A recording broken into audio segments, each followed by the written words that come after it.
Late one spring night, a lone Yeoman Warder made his rounds on Tower Green. The air heavy with silence beneath the grim shadow of the White Tower. A damp chill clung to the ancient stones. In the darkness, even the ravens were still, as if sensing a presence unseen. It was near the site of the old scaffold that he first felt it. A sudden drop in temperature and an inexplicable prickle of dread along his neck.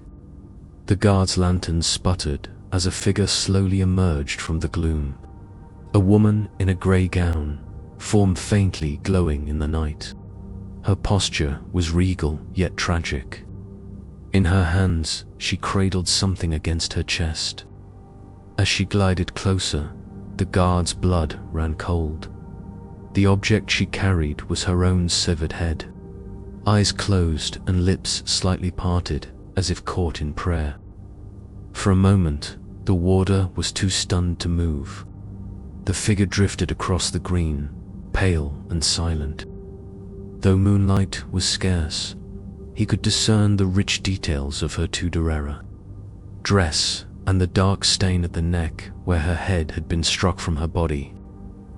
Anne Boleyn, the second wife of Henry VIII, had met her end here on this very ground in 1536, unjustly condemned and beheaded by a French swordsman. In life she had been spirited and determined. In death she was doomed to walk headless, an eternal witness to her own violent demise. The guard recalled whispered tales of her restless spirit haunting this place of betrayal. Summoning his courage, he stepped forward and croaked out a challenge. "Who goes there?" The apparition did not speak. Instead, Anne's ghost turned toward the small chapel of St. Peter ad Vincula, where she and others executed on Tower Green are interred. As the guard watched, in paralyzed awe, the headless queen moved with a slow, relentless grace toward the chapel's door. Suddenly, from within that dark chapel, a light began to flicker, where no light should be. Orange and uncanny, it glowed through the stained glass windows, casting distorted shadows on the grass. Heart pounding, the warder followed the phantom to a side window and peered inside. What he saw made him stagger back. Within the empty chapel was a ghostly procession of figures drifting up the aisle. Dozens of knights and ladies in antiquated finery walked solemnly in a pale parade, their faces blurred and eyes downcast. At the head of this eerie assembly was the decapitated figure of Anne Boleyn herself, cradling her lifeless head. She led them toward the altar in a macabre ceremony forever on repeat. The guard could only watch, transfixed and trembling, as the spectral court glided past the wooden pews. Though their footsteps made no sound, he imagined he heard a faint echo of hushed voices, or perhaps distant sobbing carried on the stale air. As the flickering light intensified, the lead phantom paused. The headless woman slowly pivoted, an impossible motion for one who lacked a head, as if sensing the living observer. In her arms, the severed head suddenly opened its eyes and fixed the guard with a mournful, accusatory stare. With a cry, the man stumbled back from the window. In that very instant, the light was snuffed out. When he dared to look again, the chapel's interior was dark and empty, as if nothing had happened at all. Only the faint scent of extinguished candles and a lingering chill convinced him that it had been real. Shaken, the warder made haste for the guardhouse, not noticing that tears had sprung to his eyes. In the days that followed, he learned he was not the first to witness Anne's spectral procession. Long ago, a captain of the guard had also spied a mysterious light in the locked chapel and climbed up to witness the same ghastly pageant. Others had reported a headless lady in a Tudor gown wandering the corridors and tower battlements on cold nights, occasionally seen to carry her drifting head under one arm.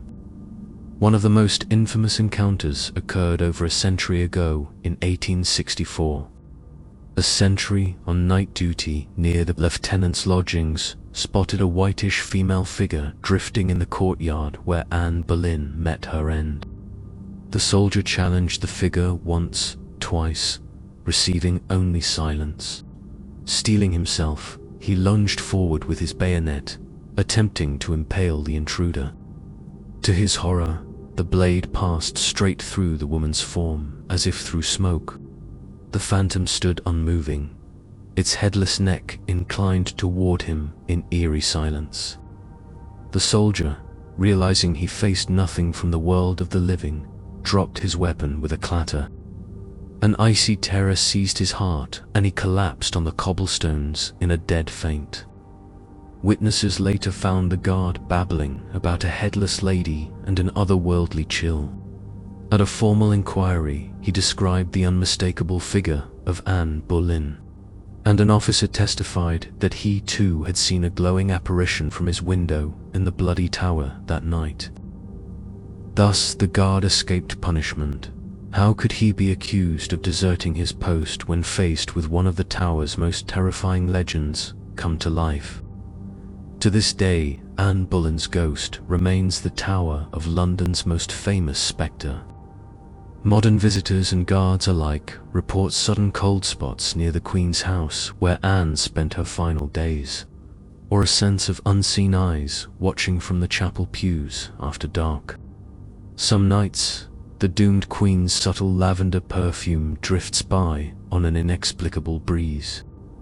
And on the anniversary of her execution, a headless woman in an elegant gown has been seen kneeling at the site of the scaffold, as if praying for deliverance that never came. Those unfortunate enough to meet her gaze, the severed head tucked calmly in her arms, speak of nightmares for weeks after. The Tower of London never forgets the blood that has been shed within its walls, and as the Yeoman Warder learned that night, Anne Boleyn's restless spirit will continue to roam, demanding silent justice in the cold London dark. Many thanks for treading this tale's dark path. If its chill gripped you, like, subscribe, and comment below.